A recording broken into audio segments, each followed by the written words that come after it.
There are three things I'll be watching, and you should too, in the Falcons preseason opener against the Lions.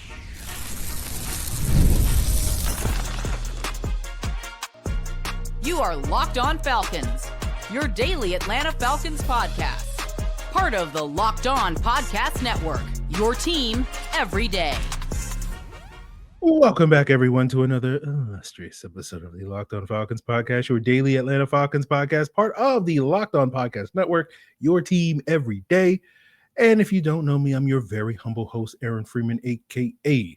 Mr. Drew, a.k.a. the iron that sharpens the iron, a.k.a. Mr. Knowles, a.k.a. Mr. a.k.a. And I've been covering the Atlanta Falcons for almost 2 decades, formerly at falcfans.com, RIP, still going strong as the humble host of this illustrious podcast, coming up on 9 years this Thanksgiving. And I appreciate each and every one of you that goes strong with me as everydayers. That means you make this podcast your first listen each and every day. And all you got to do to become an everydayer, subscribe or follow for free on YouTube or wherever you listen to podcasts. So today we are giving you our preview of what could be tomorrow or tonight's action against the Detroit Lions, depending on when you're watching or listening this. We'll get into whether or not we will finally get to see what this new look defense looks like. Will some position and roster battles be won or lost against the Lions? And, who's going to play and for how long? These are kind of the big three things I'll be focused on. And starting with that last point, who's going to play? What does it all mean? How long? When we talk about, let's start off by talking about who's not going to play. And I think we can safely say there's going to be about 14 offensive players plus Storm Norton. So about 15 guys that won't play. Those 14 include the 11 starters, 3 key backups like Kirk Cousins, Tyler Algier, Charlie Warner. I'd be shocked if any of those guys play against the Lions. And then it's sort of the question of that next line of offensive players. Do we see a quick hook for some of these guys, particularly like the wide receiver position, like Kadero Hodge, who's a lock to make this roster? Does he get the hook after a series? Jamal Agnew, who's the front runner to be the kickoff return guy. Do we see really him at all on offense, or is it just on returns?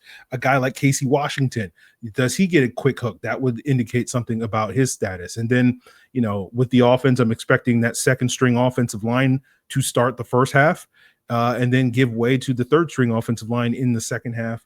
And then when you flip it over to the defensive side of the ball, I'm looking at 8 established veteran starters on this defense that I would be shocked if they played. AJ Terrell, Jesse Bates, Mike Hughes, Caden Ellis, Divine Diablo, David Onyemata, Morgan Fox, Leonard Floyd.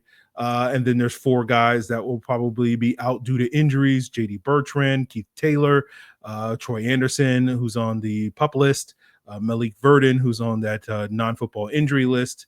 I just named five linebackers, 3 just named plus Ellis and Diablo, that probably are not going to play, which means the Falcons can be pretty thin at that position in this Lions game with only 4 healthy guys: Caleb Johnson, D'Angelo Malone, Nick Kubitz, and Josh Woods. We did see the team work out a couple of free agent linebackers this week. And so, we'll see if they wind up picking up, a guy or 2 in the next day or 2 to shore up that depth spot.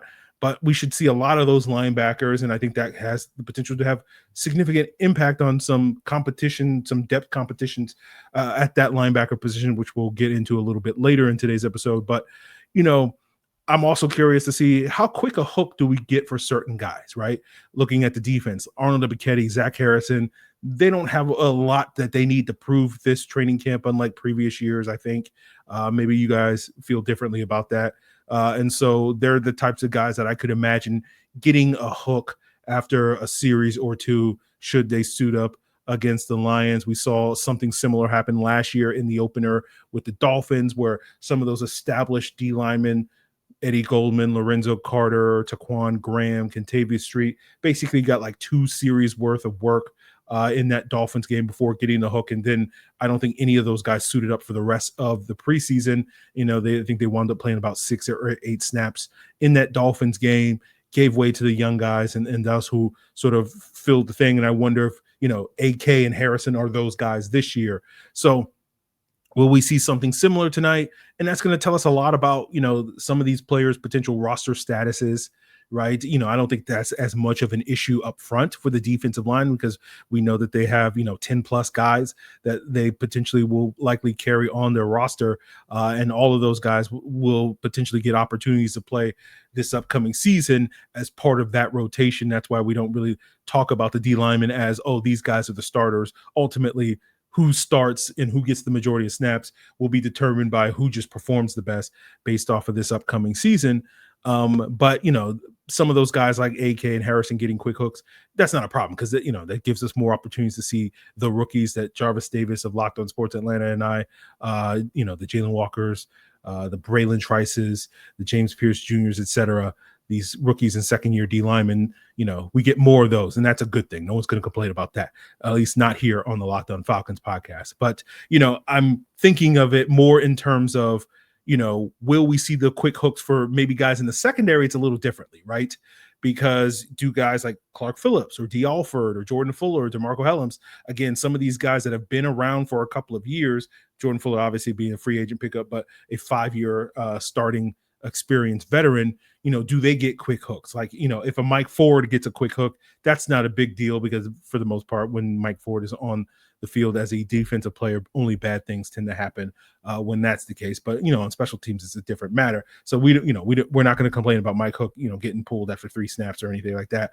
But, if you're imagining D. Alford starts this game as the team's first nickel cornerback on that opening defensive series, and then only plays, 3 to 5 snaps on that opening series and then gets the hook and gives way to Billy Bowman, who plays the remaining 24 or so snaps on defense as that nickel for the remainder of the first half. Again, we're not going to be complaining about seeing an extended look for a guy like Billy Bowman. But if this is supposed to be a real competition between those guys to be the week 1 starter at the nickel cornerback, you would expect their snap counts to be a little bit more even than like 5 and 25 or whatever it is. To put those guys on a more equal footing so that the team can properly evaluate who's going to start. So if we see something like that, maybe it's not as much of a competition as we thought it would be. And the similar thing goes for that second safety spot.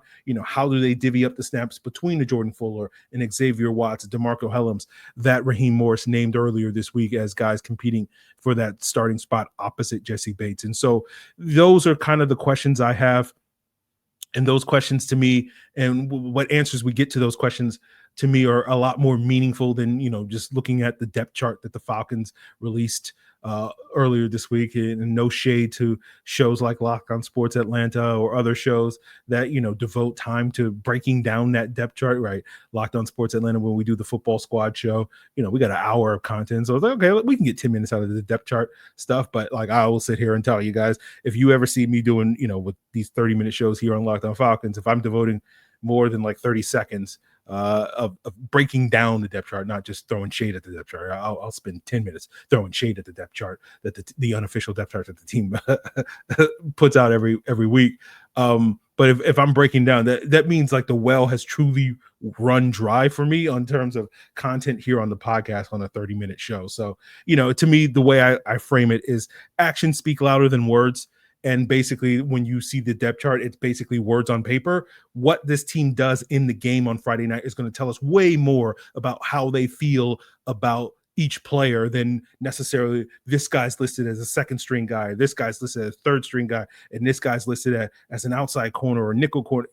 All that stuff I think is, it can be meaningful only when it's backed up by the actions that we see on Friday in this Detroit Lions preseason opener game. But talking about some of the competitions at that nickel cornerback spot, that safety competition as well. Let's dive deeper into some of these position battles and ask the question on whether or not they can be won or lost on Friday night. And that's the other thing that I want to watch. And we'll get into all of that as we continue today's Locked On Falcons. So have you ever wished managing your money felt a little bit easier? And with Monarch Money, it can. Whether you're growing your savings or planning a big purchase, Monarch's going to put you in the driver's seat. It's like having your own personal CFO, giving you full visibility and control over your finances. Monarch Money isn't just a budgeting app. It's a complete financial command center where you can track all your accounts, investments, and spending all in one place. So in addition to managing your money, you're also building wealth.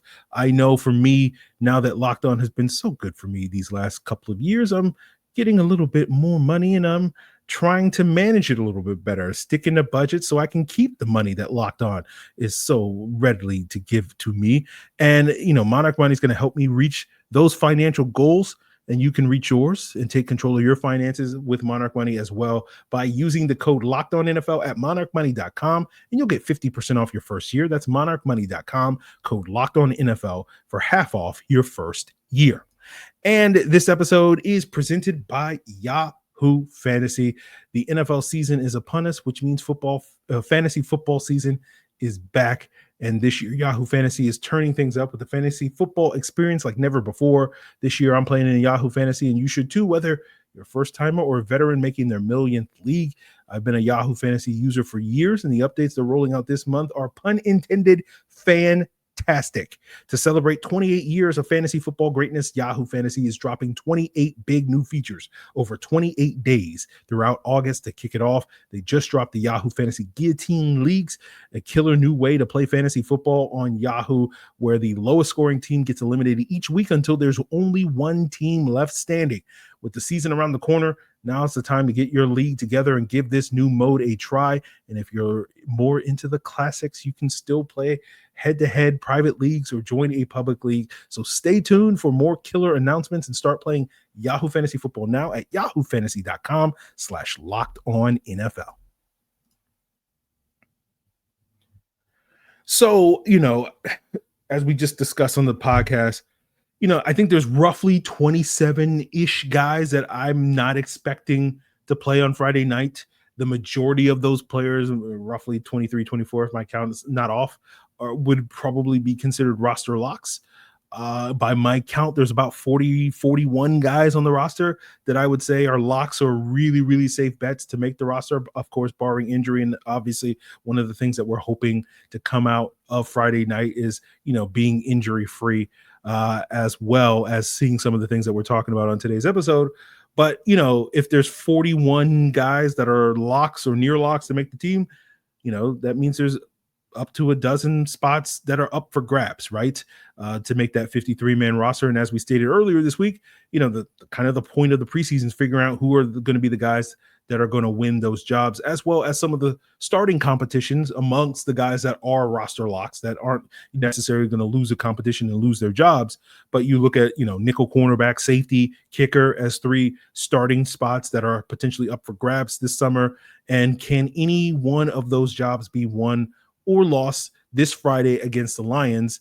And I think the answer is maybe, right? Obviously, it depends on what happens in the game. And, even though I try to use my profit powers for good, I can't necessarily predict what's going to happen in a preseason game. If I could, and then, FanDuel would be getting a phone call pretty shortly. But, usually you don't see these roster battles and competitions decided off of one game. But I do think it's possible if somebody balls out or someone does the opposite of, balling in, I don't know what, to create some separation in terms of the competition.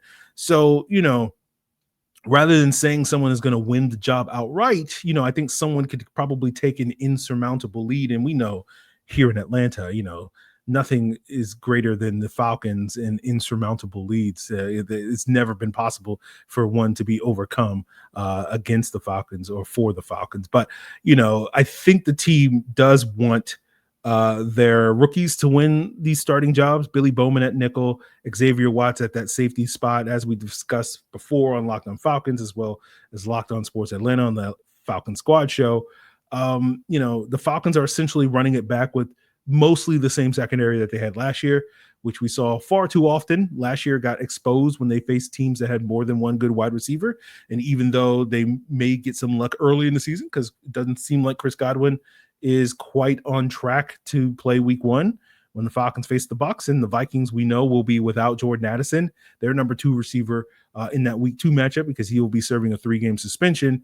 But to me, basically, it still boils down to, if this secondary is substantially improved, it'll mostly be because of the infusion of talent from those rookies, because the rest of the group is pretty much the same. And so, if those rookies are good on Friday night is kind of where I'm getting at. I think that will go a long way to, potentially win those competitions. That I wouldn't say right now the Falcons' thumbs are on the scales pressing down in favor of those rookies to win those competitions, but they could be pressing down if they have good showings after this Detroit Lions game. So that will depend on their performances. Then you look at the kicker spot. We discussed this yesterday with Jarvis Davis on the pod, talking about if Koo has already locked that up after a really strong week of practice this past week. And as I said at the start of camp, I wasn't convinced that the battle between Younghoe Koo and Lenny Krieg was a real competition, but I do think Friday is a golden opportunity for Lenny Krieg to make me eat those words, right? For example, if he goes out there and kicks 4 field goals, including multiple 50-plus yarders, that will be very noteworthy. It gives someone like Krieg a lot more momentum.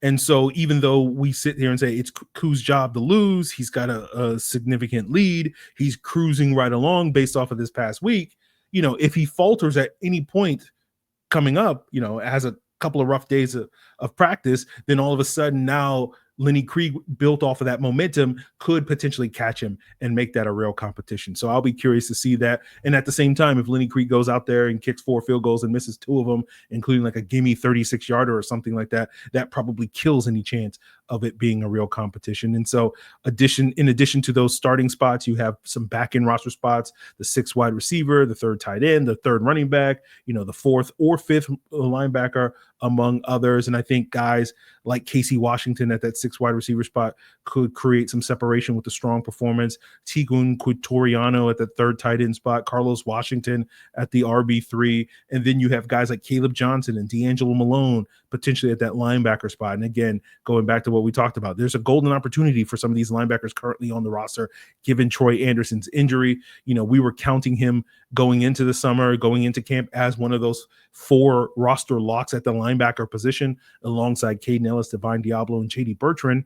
But, Raheem didn't seem to he seemed a little neutral when it came to being asked earlier this week if Troy's on track to come off the PUP list anytime soon before the start of the regular season. Didn't seem to be willing to commit one way or the other, which means that if Troy Anderson is still on that PUP list, that physically unable to perform list for final cuts, then he basically functions essentially going on the short-term IR, which will mean that he'll miss at least the first 4 games of the regular season should he go from the camp PUP list to the regular season PUP list. So we'll see on that front. But, that makes the Falcons pretty thin at linebacker. JD Bertrand's dealing with some stuff. Now, maybe Bertrand will play, but the Falcons were being cautious all week long with him in practice. And, if you're doing that in practice, are you going to necessarily be like, hey, JD, go out there and play balls to the wall in the game? Maybe. Again, we'll see how the Falcons handle that. But, it does leave the team pretty thin at the linebacker position if Bertrand especially doesn't play. And so there's going to be some opportunities for guys to earn spots, right? Hypothetically, if Caleb Johnson goes out there and gets like 8 tackles, a tackle for loss, a PBU, he potentially locks down a roster spot on Friday night, right? And then next week we'll be talking about him being like, hey, he's going to be one of the guys that's going to sit against the Titans because you don't want to risk him to the injury given all the other injuries that you've already had. And then that prompts the Falcons to bring in more bodies at that linebacker position. So D'Angelo Malone is another guy that is going to be intriguing watch on Friday night for similar reasons. Will he be a full-time off-ball linebacker in this game? Will we see him dabble as an edge rusher in certain situations? What exactly is his role going to be? And that gets us to the final thing that I'll be watching on, which is, what D'Angelo Malone's role is going to be. May depend on what type of scheme the Falcons decide to run on Friday night against the Lions. And that's the last thing I want to watch. What type of scheme will we see from this defense in this action? And we'll get into all of that as we wrap up today's Locked On Falcons. So it is time to fuel up and turn it up with 5-Hour Energies Transfusion. Brings that bold grape, ginger, and lime flavor of your favorite golf drink, minus the alcohol, into a quick, energizing shot. Whether you're sinking birdies or just trying to make memories with your friends, this one's a hole-in-one for your energy game. And, Michael Penix is trying to up his golf game. And so I say, Mike, give the 5-Hour Energy Transfusion a shot with their grape, ginger, lime flavor. That's going to give you the best parts of your clubhouse go-to without having to chase down the bev cart so that you stay sharp and energized on the course. And so you can do so too by going to 5hourenergy.com today.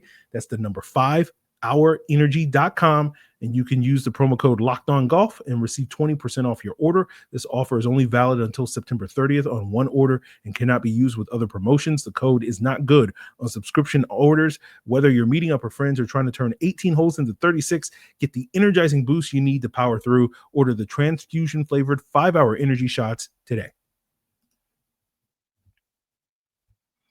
So we spent a lot of time during the month of July leading up to training camp outlining what this new look attacking defense, that new Falcons defensive coordinator Jeff Ulbrich is bringing, the 4-3 over front that we expect him to port over from his 4 years with the New York Jets.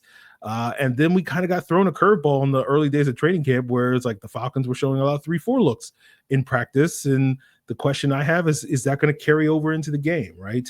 You know, I'm curious. That's what the last thing I'll be watching on Friday night is what exactly are the fronts that the Falcons are going to be running? Do we see a full unveiling of this 4-3 over attacking wide 9 defense, or do the Falcons, play it a little bit more arguably conservative with going back to their tried and trues, multiple looks, 3-4 looks, 4-3 looks, penny fronts, all that stuff, that we thought were things that we would see a little bit of this upcoming season, but very little relative to this 4-3 over front. And so for those of you that missed it, we did a bunch of episodes around July 4th, about a month ago, breaking down what the 4-3 over front looks like and how it differs from other 4-3 defenses. And, I've seen a lot of people sort of thinking, oh, we're going to run a 4-3, but it's going to be a lot like the 4-3s we've seen this team run under Dan Quinn and Ryan Nielsen in previous years. And I don't think that's a real accurate way. Those defenses were 4-3 under fronts, which is much more of a hybrid, front that basically tries to marry the 3-4 and a 4-3 together to get the best of both worlds, right? It's why for years on this podcast, we said, fronts don't matter, Back in the olden days, before we had the internet and telephones had cords, and when you wanted to call one of your friends, you didn't reach into your pocket. You went down to the corner and you went to a payphone and you put the coin in the slot, and then you made your phone call. And if you didn't have any money, if you were broke, you would then call collect and they would pay for your phone call, right? Back in these days, when I was a child and we would walk to school before there was automobiles, fronts were distinct. The 3-4, the 4-3, back in the days, they were glorious. It was segregated, separate but equal. The fronts, they didn't mix. They call it hybrid fronts, but we call it an abomination. Mongrel fronts. Sorry, I lost it there, guys. We got to up our therapy game. But, back in the old days, fronts were very distinct. Now, they're not so distinct between 3-4 and 4-3. And, will we get a glimpse of the new look Falcons defense that, brand new, spanking new, taking it back to when it was different, when it was better, when it was great. Anyway, but will we see that on Friday?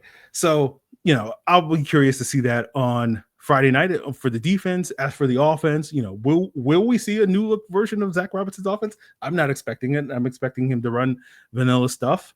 But I'll be curious if we get to see a little glimpse, a little flavor enhancer of some play action this summer in the preseason that potentially starts on Friday night. Last year in that preseason opener against the Dolphins, Michael Penix and Taylor Heineke barely ran play action.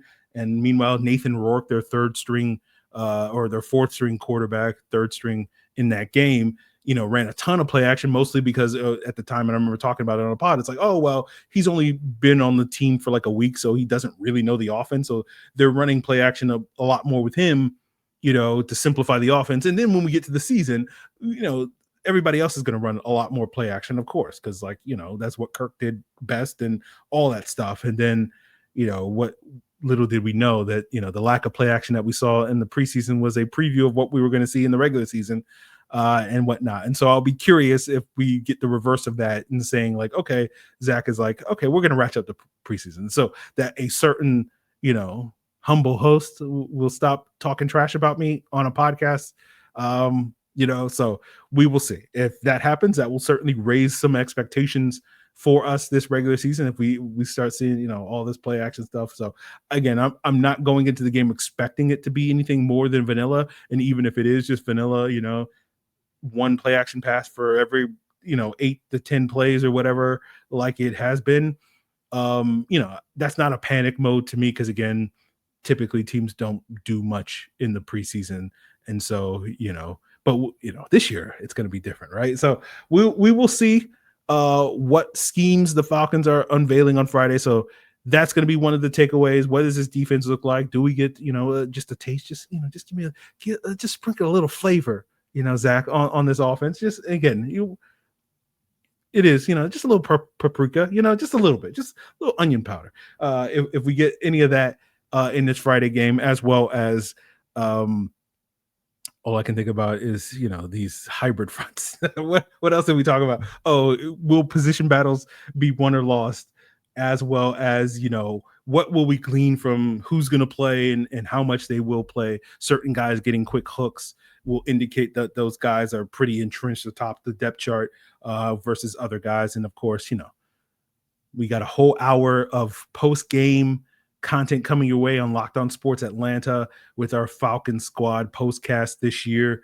That's going to be a regular thing. We're going to, it's preseason for everybody, right? So we're going to work out all the kinks over the next 3 weekends on Friday nights. You get a full hour live on YouTube immediately after the final whistle on Locked On Sports Atlanta. And it should be also in your audio feeds for Locked On Falcons a little bit later in the evening. And then, of course, after that, we'll do our own solo rapid reaction here on Locked On Falcons.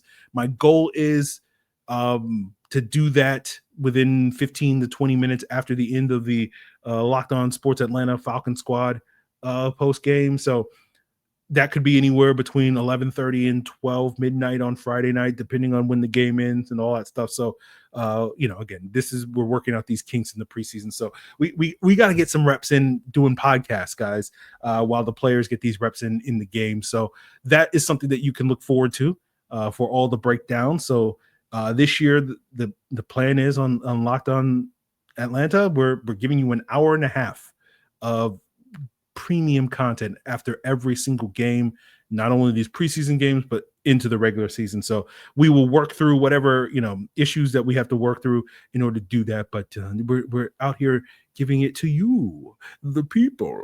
So that is what you guys can catch on Friday night after the game. So those are my thoughts on going into the game. We'll see what our thoughts are coming out of the game. Are we sitting here talking about James Pierce Jr. and Jalen Walker and Billy Bowman and Braylon Trice and Rook and all those guys, being the stars of the night? Or, we're sitting here talking about 4-time national champion Easton Stick and the 3 touchdowns that he threw, and he's coming for Kirk's job, or, the 3 interceptions that he threw, and it's like, I don't know about it. So we'll get into all of that, guys, on Locked On Sports Atlanta, as well as Locked On Falcons on Friday night. So make sure you check us out on YouTube, follow us wherever you get your podcasts as well. And then for your second listen, if you're, into that sort of thing, Locked On Bets, great place to go. Whether you're looking at some of these preseason games this weekend, chock full of winning opportunities, or looking ahead to the regular season, some football futures, over under win totals, all that stuff, as well as those Major League Baseball locks as we inch towards, the pennant in the postseason in Major League Baseball. Locked On Bets has you covered. Kevin Rogers, Lee Sterling, it's all part of the Locked On Podcast Network, your team every day.